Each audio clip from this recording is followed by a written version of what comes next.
السلام علیکم ورحمۃ اللہ وبرکاتہ۔ سورہ الواقعہ آیت نمبر 83۔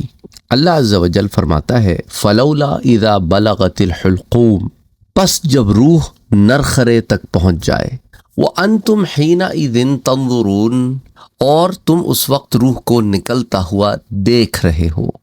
اب حلقوم کا جو لفظ آتا ہے آیا 83 میں، اس کا معنی یہ ہے کہ کسی چیز کا معروف ہونا، یعنی حدیث میں آتا ہے کہ ملک الموت کے جو مددگار ہیں، جو ان کے ہیلپرز ہیں، وہ بتدریج روح کو نکالتے ہیں، یعنی وہ ایک پروسیس ہے، سٹیپس ہیں جن کے تحت روح نکالی جاتی ہے، حتیٰ کہ روح جو ہے وہ حلقوم تک پہنچ جاتی ہے، اور پھر وہ اس روح کو قبض کر لیتے ہیں، یعنی آہستہ آہستہ روح جسم کو چھوڑتی ہے، اور جب وہ نرخرے تک پہنچ جاتی ہے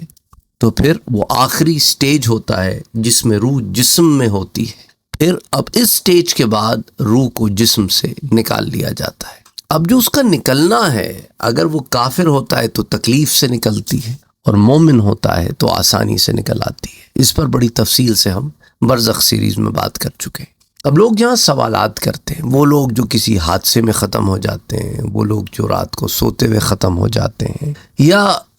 مختلف اور سچویشنز میں، ہارٹ اٹیک میں ایک دم ہارٹ فیلئر ہو گیا، دیکھیں پروسیس سملر ہے، جسم کا روح کو چھوڑ دینے کا پروسیس سملر ہے۔ ڈزنٹ میٹر کہ انسان کی ڈیتھ کن سرکمسٹانسز میں ہوتی ہے، پروسیس سملر ہے۔ ہماری ظاہری دنیا میں وہ چیز ہمیں یوں نظر نہیں آتی، اس کا یہ مطلب نہیں ہے کہ وہ چیز مختلف ہوگی مختلف اموات میں۔ موت کی شکل مختلف ہو سکتی ہے، لیکن روح جسم سے نکلتی ہے، وہ پروسیس سملر ہے۔ ہمارے لیے جو چیز ایک سیکنڈ کی ہوتی ہے وہ ہمارے ڈائمنشنز میں ہے۔ جب موت کا وقت آتا ہے تو روح جو ہے وہ جس ڈائمنشن میں اب دیکھ رہی ہوتی ہے اس میں معاملات جداگانہ ہے۔ اب روح جب نکل رہی ہوتی ہے تو وہ فرشتوں کو دیکھ رہی ہوتی ہے، فرشتوں کا مشاہدہ کر رہی ہوتی ہے، جبکہ وہ روح جب جسم میں ہوتی ہے تو وہ اس مشاہدے سے محروم ہوتی ہے، تو وہ محرومی ختم ہو جاتی ہے اور مشاہدہ بالکل صحیح ہو جاتا ہے۔ تو اللہ فرماتا ہے کہ اور تم اس وقت میرے حکم اور میری سلطنت کا مشاہدہ کرتے ہو، ایک ایسے ڈائمنشن میں تم دیکھ رہے ہوتے ہو کہ عام حالات میں تم اس ڈائمنشن میں نہیں دیکھ سکتے۔ تو یہ اللہ کی قدرت ہے، اس کی سلطنت کا ایک مشاہدہ ہے کہ اللہ کی افواج میں سے ایک فوج کو تم دیکھ رہے ہوتے ہو، اور ایک قول یہ ہے کہ تم اس وقت میت کو دیکھ رہے ہو، تو یعنی کہ یہ بات ہے ان لوگوں کی جو مر نہیں رہے بلکہ مرنے والے کو دیکھ رہے ہیں، کہ تم اسے دیکھ رہے ہو کہ وہ مر رہا ہے، وہ اس دنیا سے ایک اور دنیا کی طرف منتقل ہو رہا ہے، اور تم اس کے لیے کچھ نہیں کر سکتے۔ اور اس آیت کا ایک اور معنی یہ بھی ہے کہ تم میں سے جو کوئی شخص اس مقام پر پہنچ جائے کہ اس کے حلقوم تک اس کی روح پہنچ جائے۔ اب یہاں پر دو مشاہدوں کی بات ہو رہی ہے، ایک وہ مشاہدہ کہ وہ جو مر رہا ہے وہ اس چیز کو محسوس کر رہا ہے کہ اس کی روح اس کے حلقوم تک پہنچ گئی ہے، تو یہ ایک مشاہدہ ہو گیا جو پرسنل مشاہدہ ہے، اور یہ وہ مشاہدہ ہے کہ جو وہ اب بتا نہیں سکتا کہ اس کا کیا مشاہدہ ہے، لیکن اللہ تمہیں بتا رہا ہے کہ اس کا کیا مشاہدہ ہوتا ہے۔ اور مرنے کا یہ معنی ہرگز نہیں ہوتا کہ انسان ختم ہو گیا، مرنے کا معنی یہ ہوتا ہے کہ اس دنیا سے کسی اور دنیا کی طرف منتقل ہو رہا ہے۔ اگر تو وہ بالکل معدوم ہو جائے، ختم ہو جائے، تو پھر اس کا مشاہدہ کرنا بنتا نہیں۔ اس لیے اللہ نے فرمایا نا، تم میں سے ہر ایک کو موت کا مزہ چکھنا ہے، تو چکھتا تو وہی ہے نا جو چکھنے کے بعد بتا سکے کہ ذائقہ کیسا تھا۔ تو ایک مشاہدہ تو اس کا ہو گیا جس پر گزر رہی ہے، اور ایک مشاہدہ اس کا ہے جو ساتھ کھڑا ہے اور دیکھ رہا ہے کہ یہ شخص ہمیں چھوڑ کر اس دار فانی سے کسی اور عالم کی طرف منتقل ہو رہا ہے، تو ایک اس کا مشاہدہ ہے۔ تو دونوں مشاہدات یہاں پر بعض لوگوں نے لیے ہیں کہ اور جو باہر کھڑا ہے وہ روک نہیں سکتا روح کے جسم سے نکلنے کے پروسیس کو، کسی کی زندگی کو طوالت نہیں دے سکتا، کسی کی زندگی کو کم نہیں کر سکتا، اور تمہاری یہ شدید خواہش تھی کہ وہ تمہارے ساتھ کچھ اور دن زندہ رہتا، پر تم بے بس۔ اور ایک قول یہ بھی ہے کہ اس آیت میں مرنے والے سے بھی خطاب ہے کہ اگر تجھ پر اللہ کا تصرف نہیں ہے اور تو خود مالک ہے، خود مختار ہے، تو دیکھ تو صحیح کہ جب تیری روح تیرے جسم میں حلقوم تک پہنچ جاتی ہے تو واپس جسم میں کیوں نہیں ڈال دیتا،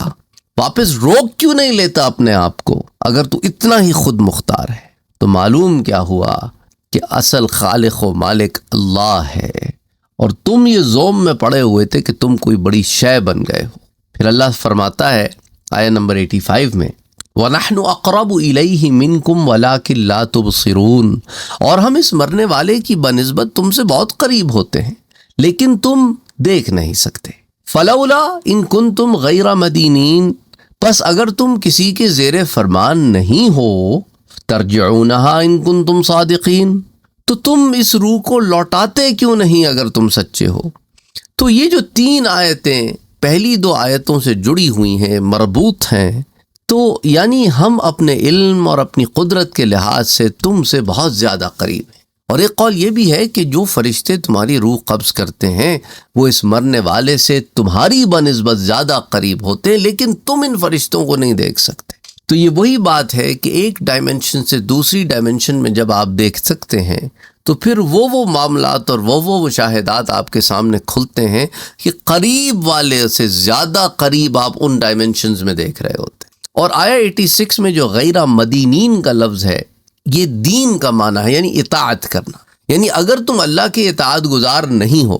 اور دین سے مراد یوم آخرت اور یوم حساب بھی ہو سکتا ہے، یعنی اگر آخرت کے قیامت کے دن تمہارے اعمال کا حساب نہیں ہوگا اور تم کو تمہارے اعمال کی جزا نہیں دی جائے گی، تو خلاصہ یہ کہ اگر تمہارے ذوم میں، تمہارے خیال میں، تمہاری خام خیالی میں اگر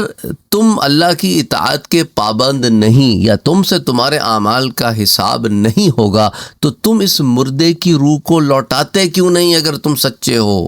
بس اگر تم سچے ہو تو جب اس مردے کی روح اس کے نرخرے تک پہنچ چکی ہے تو اس کو واپس اس کے بدن میں لوٹا دو، پر افسوس کہ تم ایسا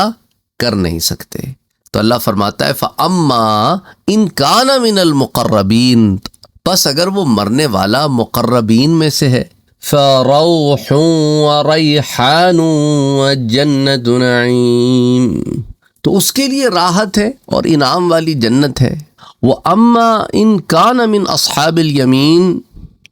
اور اگر وہ مرنے والا دائیں طرف والوں میں سے ہے،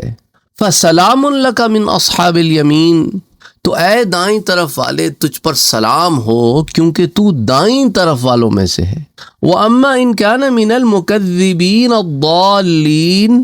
اور اگر وہ مرنے والا تکذیب کرنے والا گمراہوں میں سے ہے، فَنُزُلٌ مِّنْ حَمِيمٍ، تو اس کے لیے سخت کھولتے ہوئے پانی کی ضیافت ہے۔ وَتَصْلِيَةُ جَحِيمٍ، اور دوزخ میں جلانا ہے۔ إِنَّ هَذَا لَهُوَ الْحَقُّ الْيَقِينَ، کہ بے شک یہی ضرور حق الیقین ہے۔ فَسَبِّحْ بِاسْمِ رَبِّكَ الْعَظِيمِ، بس آپ اپنے رب عظیم کی تسبیح کرتے رہے۔ تو جہاں مقربین کا ذکر ہے وہاں روح اور ریحان کا ذکر ہے۔ تو اب یاد رکھیں کہ اس سے پہلی آیتوں میں موت کے وقت مخلوق کی حالت اور کیفیت بیان فرمائی گئی ہے، اور اس سے اللہ نے اپنی حاکمیت اور سلطنت پر دلیل قائم فرمائی ہے۔ اور ان آیتوں میں قیامت کے دن مخلوق کے درجات بیان فرمائے ہیں کہ نیک لوگوں کے لیے تو اچھی مہمانی ہے، اور بد اعمال لوگوں کے لیے عذاب پر مشتمل مہمانی ہے۔ اور اس سے اپنے وعدے کے صدق اور ہر عیب سے بری اور سبحان ہونے پر اللہ سبحانہ و تعالی نے استدلال فرمایا ہے۔ تو فرمایا کہ دیکھو اگر مرنے والا نیک اور مومن ہو تو اس کو رحمت ہے، اس کو راحت ہے، اس کو دائمی نعمتوں کی جنت ملے گی۔ تو اس آیت میں روح کا لفظ جو آیا ہے، حضرت عبداللہ ابن عباس رضی اللہ تعالی عنہ فرماتے ہیں اس کا معنی ہے دنیا کی راحت، اور حسن بصری رحمۃ اللہ علیہ فرماتے ہیں کہ اس کا معنی راحت ہے، اور ضحاک رحمۃ اللہ علیہ فرماتے ہیں کہ اس کا معنی استراحت ہے، اور قطبہ رحمۃ اللہ علیہ فرماتے ہیں کہ اس کا معنی ہے اس کے پاس قبر میں پاکیزہ اور خوشبودار ہوائیں آئیں گی۔ اور ابو العباس بن عطا رحمۃ اللہ علیہ فرماتے ہیں کہ روح کا معنی ہے اس کو اللہ کے دیدار سے خوشی ہوگی۔ اب ان تمام معاملات کو اگر آپ جمع فرما دیں تو یہ تمام اقوال کا کیا معنی نکلتا ہے کہ اس کے لیے دنیا کی راحت بھی ہے، اس کے لیے آخرت کی راحت بھی ہے، اس کے لیے قبر میں بھی پاکیزہ اور خوشبودار ہوائیں آئیں گی، اس کو اللہ سبحانہ و تعالیٰ کا دیدار نصیب ہوگا اور اسے خوشی ہوگی، اور ان جنرل اس کے لیے راحت اور استراحت ہے۔ اور ریحان کا معنی کیا ہے کہ وہ اللہ کے کلام اور اس کی وحی سے استفادہ کرے گا، فائدہ اٹھائے گا، یعنی کہ اپنی دنیا بھی سنوار لے گا اور آخرت بھی سنوار لے گا۔ اور اسی طرح جنت و نعیم سے مراد یہ ہے کہ وہ اللہ کے دیدار سے حجاب میں نہیں ہوگا، اللہ سبحانہ و تعالیٰ اسے وہ جنت کی سب سے بڑی نعمت عطا کرے گا جو اللہ کا دیدار ہے۔ حضرت عائشہ صدیقہ رضی اللہ تعالی عنہا بیان کرتی ہیں کہ نبی اکرم صلی اللہ علیہ وآلہ وسلم نے روح پر پیش پڑا ہے اور فرمایا اس سے مراد جنت میں بقا ہے اور جنت میں ہمیشہ کی حیات ہے، اور رحمت سے یہی مراد ہے۔ سنن نبی داؤد کی روایت ہے، حدیث 3991، اور سنن الترمذی میں بھی آتی ہے حدیث 2938، اور اسی طرح مسند امام احمد اور المستدرک امام حاکم میں بھی آتی ہے۔ اچھا، اسی طرح ربیع بن خثیم نے کہا کہ موت کے وقت مومن کو خوشبودار پھول سنگھایا جائے گا اور جنت اس کو قیامت کے بعد عطا کی جائے گی۔ ابو العالیہ کہتے ہیں کہ مقربین میں سے کسی ایک کی روح اس وقت تک قبض نہیں کی جائے گی حتیٰ کہ اسے خوشبودار پھولوں کی 2 شاخیں دی جائیں گی اور وہ اس کو سونگے گا، پھر اس کی روح قبض کر لی جائے گی۔ اب ان اقوال کا معنی کیا ہے کہ موت کے وقت مومنین کو کچھ ایسی خوشبو سنگھائی جاتی ہے جس سے پھر ان کی روح فوراً نکل آتی۔ اب وہ اس خوشبو کا سنگھانا، اس کی بعض نے کیفیت پھولوں کی 2 شاخیں بیان فرمایا ہے، بعض نے خوشبودار پھول بیان فرمایا ہے۔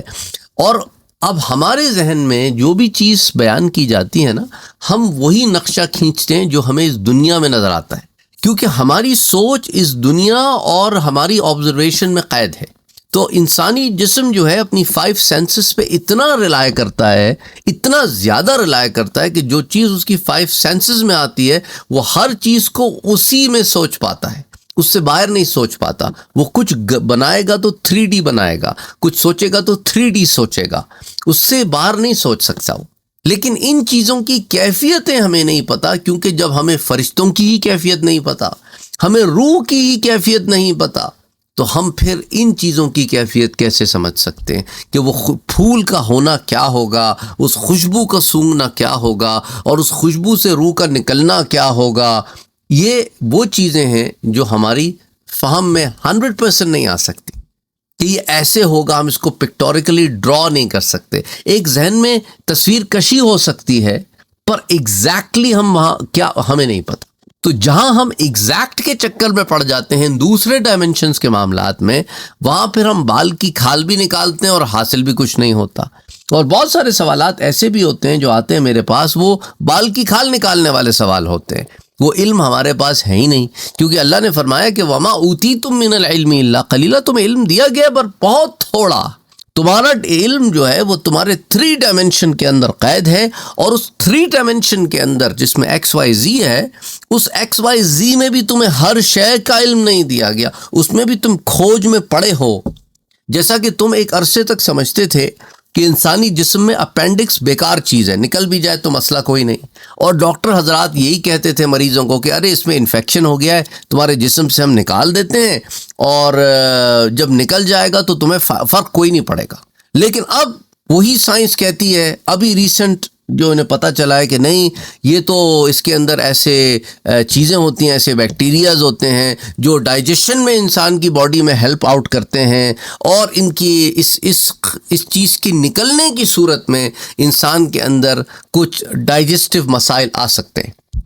تو دیکھیں نا، اللہ نے ہمارے جسم میں کوئی بھی چیز ایسے بیکار نہیں عبث نہیں پیدا فرمائی۔ ہاں، سائنس کی عقل میں جب کچھ نہیں آتا تو وہ کہہ دیتی ہے یہ بیکار ہے، یہ تو بس ایسی ہے، یہ تو ہم ایوالو ہوئے تو یہ ایک چیز رہ گئی ہے، جب ہم مزید ایوالو ہوں گے تو یہ نکل جائے گی، اس طرح کی باتیں کرنا شروع کر دیتے ہیں۔ اور پھر اگلے 50 سالوں میں یہ ثابت ہو جاتا ہے کہ وہ جو پہلے اٹکل بچو بیچ رہے تھے وہ بیکار باتیں تھیں، اصل میں تو بات یہ تھی۔ اینی اللہ سبحانہ و تعالیٰ پھر فرماتا ہے اگلی آیات میں کہ اور اگر مرنے والا دائیں طرف والوں میں سے ہو تو اے دائیں طرف والوں تجھ پر سلام ہو، کیونکہ تو دائیں طرف والوں میں سے ہے۔ تو سلام کا معنی کیا ہوا کہ تو اللہ کے عذاب اور سزا سے سلامت رہے گا اور تو غم اور اندوہ سے سلامت رہے گا۔ اور اس آیت کی تفسیر میں ایک قول یہ بھی ہے کہ یا محمد صلی اللہ علیہ وسلم، دائیں طرف والے آپ کے لیے دعا کرتے ہیں کہ آپ اللہ سبحانہ وتعالیٰ آپ پر صلاۃ و سلام نازل فرمائے، اور دائیں طرف والوں پر 4 مقامات میں سلام پیش کیا جائے گا۔ حضرت ضحاک کہتے ہیں کہ جب دنیا میں ملک الموت ان کی روح قبض کریں گے تو ان کو سلام کریں گے، اور اس کی تصدیق وہ کہتے ہیں کہ قرآن کی ایک آیہ ہے سورہ النحل کی، جس میں اللہ فرماتا ہے الذین تتوفاہم الملائکۃ طیبین یقولون سلام علیکم، کہ فرشتے جب نیکوکاروں کی ان کی پاکیزہ حالت میں روح قبض کرتے ہیں اور کہتے ہیں تم پر سلام ہو۔ اور پھر ایک اور مقام پر جیسے قیامت کے دن جب سب اٹھیں گے تو فرشتے مومنین کو سلام کریں گے، جیسا کہ قرآن میں سورہ الواقعہ ہی کی اس آیہ میں آتا ہے 91 میں فَسَلَامٌ لَكَ مِنْ أَصْحَابِ الْيَمِينَ، تو اے دائیں طرف والوں تجھ پر سلام ہو کیونکہ تو دائیں طرف والوں میں سے ہے۔ پھر تیسری بات آتی ہے کہ جنت میں دخول کے وقت فرشتے ان کو سلام کریں گے، جیسے کہ قرآن میں سورہ زمر میں آتا ہے وَسِيقَ الَّذِينَ اتَّقَوْا رَبَّهُمْ إِلَى الْجَنَّةِ زُمَرًا، اور جو مومنین اپنے رب سے ڈرتے تھے ان کو گروہ در گروہ کر کے جنت کی طرف روانہ کیا جائے گا، حَتَّى إِذَا جَاءُوهَا، حتیٰ کہ جب وہ جنت کے پاس آ جائیں گے، وَفُتِحَتْ أَبْوَابُهَا، اور اس کے دروازے کھول دیے جائیں گے، وَقَالَ لَهُمْ خَزَنَتُهَا، تو جنت کے محافظین ان سے کہیں گے سلام علیکم، تم پر سلام ہو، طبتم، تم خوش رہو، فادخلوها، پس تم اس میں داخل ہو جاؤ، خالدین، ہمیشہ کے لیے۔ پھر اسی طرح چوتھی دفعہ جنت میں بھی ان پر سلام پیش کیا جائے گا، قرآن میں سورہ مریم میں آتا ہے کہ لا يسمعون فیہا لغوا الا سلاما، وہ جنت میں کوئی بیکار بات نہیں سنیں گے مگر ہر طرف سلام کی آواز سنیں گے۔ پھر سورہ الفرقان میں آتا ہے اولئک یجزون الغرفۃ بما صبروا ویلقون فیہا تحیۃ وسلاما، یہی وہ لوگ جن کو ان کے صبر کی جزا میں جنت کے بلند بالا خانے دیے جائیں گے اور ان کو دعا اور سلام کے کلمات پہنچائے جائیں گے۔ اور اسی طرح اب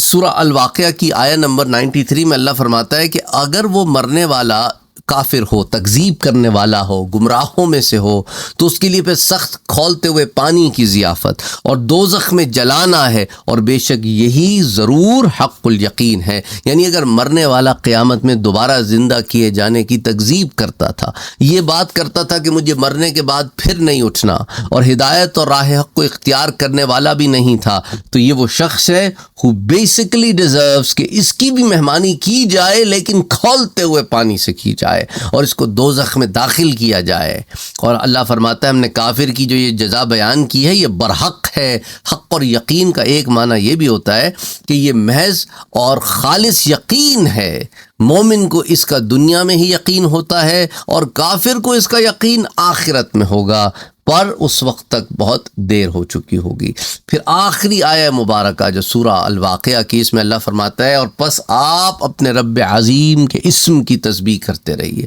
یعنی کفار اور مشرکین اللہ کی طرف جن عیوب اور قباح کی نسبت کرتے رہتے ہیں، آپ اللہ کے اسم سے ان کی برات بیان کیجئے۔ حضرت عقبہ بن عامر رضی اللہ تعالی عنہ بیان کرتے ہیں کہ جب فسبح بسم ربک العظیم سورہ الواقعہ کی آیہ نازل ہوئی تو نبی اکرم صلی اللہ علیہ وآلہ وسلم نے فرمایا اس کو تم اپنے رکوع میں رکھ لو، اور جب سبح اسم ربک الاعلی نازل ہوئی تو اللہ حضور نے فرمایا تم اس کو اپنے سجدے میں رکھ لو۔ تو اس لیے ہم رکوع میں تو سبحان ربی العظیم پڑھتے ہیں اور سجدے میں سبحان ربی الاعلیٰ پڑھتے ہیں، اور یہ روایت سنن ابی داؤد میں آتی ہے حدیث 869۔ اور تسبیح کا معنی یہ بھی ہے کہ جو چیز اللہ کی شان کے لائق نہیں اس سے اللہ کی برات بیان کرنا۔ اب یہاں پر یہ سوال ہے کہ دیکھو مقصود تو یہ ہے کہ عیوب اور قبائح سے اللہ کی ذات کی برات بیان کی جائے، اور اس آیت میں اللہ کے اسم کی عیوب سے برات بیان کرنے کا حکم فرمایا ہے، تو اب اس کا کیا مطلب ہوا؟ تو اس کا جواب علماء یہ دیتے ہیں کہ دیکھو جس طرح اللہ کی ذات کی عیوب سے برات بیان کرنا مقصود ہے، اسی طرح اللہ کے اسم کی بھی عیوب اور قبائح سے برات بیان کرنا مطلوب ہے، کیونکہ مشرکین اپنے باطل خداؤں پر اللہ کے اسماء و صفات کا اطلاق کرتے تھے۔ مثلا وہ بتوں کو نافع کہتے تھے اور دار ضرر پہنچانے والا کہتے تھے، اور اسی نافع یعنی نفع دینے والا، اور بتوں کے نام کی دہائی بھی دیتے تھے، اور ان کو رازق اور مدبر بھی مانتے تھے۔ اور آپ اللہ کے ان اسماء کی تنزیہ بیان کیجئے کہ اللہ ہی ہے جو نفع دیتا ہے، اللہ ہی ہے جو نقصان پہنچانے پر قادر ہے، اور بتوں میں کسی کو نفع اور نقصان پہنچانے کی قدرت نہیں ہے، وہ کسی کی فریاد نہیں سن سکتے، وہ کسی کی مدد نہیں کر سکتے، وہ کسی کو دیکھ نہیں سکتے، وہ عبادت کے مستحق نہیں ہیں۔ اللہ کی یہ صفت ہے کہ وہ سب سنتا ہے، سب دیکھتا ہے، اسی کی عبادت کی جائے گی۔ تو یوں آپ یہ معاملہ یوں واضح کیجیے۔ اور دوسری وجہ یہ ہے کہ جو شخص کسی کے نزدیک عظیم ہوتا ہے وہ اس کے نام کی بھی تعظیم کرتا ہے، اور اس کے نام کو تعظیم سے لیتا ہے، اور اس کے نام کو قبیح صفات سے بری کرتا ہے۔ اور اس کی ایک وجہ علماء نے یہ بھی بیان کی ہے کہ وہ اس کے نام کو عزت والی جگہ میں لیتا ہے، اور ایسی حالت میں، ایسے مقام پہ نہیں لیتا جہاں پر وہ نام نہیں لینا چاہیے۔ مثال کے طور پہ بیت الخلاء جس کو آپ واش روم کہتے ہیں، یا حمام جسے آپ باتھ روم کہتے ہیں، ان میں اللہ کا نام نہ لے۔ اسی طرح قضاء حاجت اور جمعہ کے وقت اللہ کا نام نہ لے۔ اسی طرح کسی معصیت اور گناہ کا کام کرتے وقت اللہ کا نام نہ لے۔ اب مثال کے طور پہ ہمارے ہاں جہالت اتنی زیادہ عام ہو گئی ہے کہ لوگ بیٹھے ٹی وی کے اوپر ایکٹرز اینڈ ایکٹریسز کہتے ہیں کہ الحمدللہ اللہ نے مجھے اس مووی میں کام دلا دیا، اور اللہ کا کتنا مجھ پہ فضل ہے کہ مجھے یہ مووی میری کامیاب ہو گئی، اور میں اللہ سے دعا کرتی ہوں یا کرتا ہوں کہ اللہ میرا وہ فلاں جگہ کانسرٹ ہو رہا ہے وہ بڑا کامیاب کرے، اور میری وجہ سے دیکھیں اللہ کا کتنا فضل ہے کہ کتنے اور لوگ جو ہیں وہ اس طرف آ گئے کہ مووی لائن میں آ گئے، یا گانوں میں آ گئے، یا ناچنے میں آ گئے۔ یعنی اللہ کا نام ایسے مقامات پر لیتے ہیں جہاں اس کا نام نہیں لینا چاہیے۔ اچھا، اب اگر یہ سوال کیا جائے کہ دیکھیں سبحان ربی العظیم کو رکوع میں پڑھنے کا حکم دیا ہے، اور سبحان ربی الاعلیٰ کو سجدے میں پڑھنے کا حکم دیا ہے، تو اس کی کیا وجہ ہے؟ تو اس کا جواب یہ ہے کہ دیکھیں سبحان ربی الاعلیٰ میں سبحان ربی العظیم کی بنسبت زیادہ تنزیہ ہے، کیونکہ فسبح بسم ربک العظیم، اس کا معنی یہ ہے کہ آپ کے رب کا اسم فی نفسی ہی عظیم ہے۔ اور سبحان ربی الاعلیٰ، سبح اسم ربک الاعلیٰ میں کیا معنی ہے کہ آپ کے رب کا اسم تمام اسما سے زیادہ اعظم ہے اور اعلیٰ ہے، اس لیے اس میں اللہ کے اسم کی زیادہ تنزیہ اور تسبیح مطلوب ہے۔ تو سبحان ربی العظیم میں کیا ہے؟ رب کا اسم فی نفس ہی عظیم ہے، اور اس میں ربی الاعلیٰ میں کیا ہے کہ اللہ کے اسم کی زیادہ تنزیہ اور تسبیح مطلوب ہے۔ اور اسی طرح جو ہے رکوع کی بنسبت سجدے میں بندے کا اللہ سے زیادہ قرب ہوتا ہے، اس لیے سجدے میں سبحان ربی الاعلیٰ کہنے کا حکم فرمایا ہے، اور رکوع میں سبحان ربی العظیم کہنے کا حکم فرمایا ہے۔ اور سجدے میں اللہ کے زیادہ قریب ہونے کی دلیل ایک حدیث مبارکہ سے بھی آتی ہے، صحیح مسلم کی روایت ہے، حدیث 482، پھر سنن نبی داؤد اور سنن نسائی میں بھی آتی ہے۔ حضرت ابو ہریرہ رضی اللہ تعالیٰ عنہ اس کے راوی ہیں کہ نبی اکرم صلی اللہ علیہ وآلہ وسلم نے فرمایا کہ بندہ اپنے رب کے سب سے زیادہ قریب اس وقت ہوتا ہے جب وہ سجدہ کر رہا ہو، بس تم سجدے میں بہت زیادہ دعا کیا کرو۔ اور اس حدیث کی تائید میں قرآن کریم کی سورہ العلق کی وہ آخری آیت بھی آتی ہے، اور سجدہ کر اور ہم سے قریب ہو جا۔ اور عبادت سے مقصود دیکھیں اللہ سبحانہ و تعالیٰ کے سامنے بندے کا عاجزی اور انکساری کا اظہار کرنا ہے۔ اس لیے جب ہم جلدی جلدی نماز پڑھتے ہیں نا، اس میں عجز اور انکساری نہیں ہوتی، اور جب ہم بالکل سکون سے آرام سے نماز پڑھتے ہیں تو اس میں عجز ہوتی ہے، انکساری ہوتی ہے، ہم سوچ سمجھ کر چیزوں کو پڑھ رہے ہوتے ہیں، اور اس کے اندر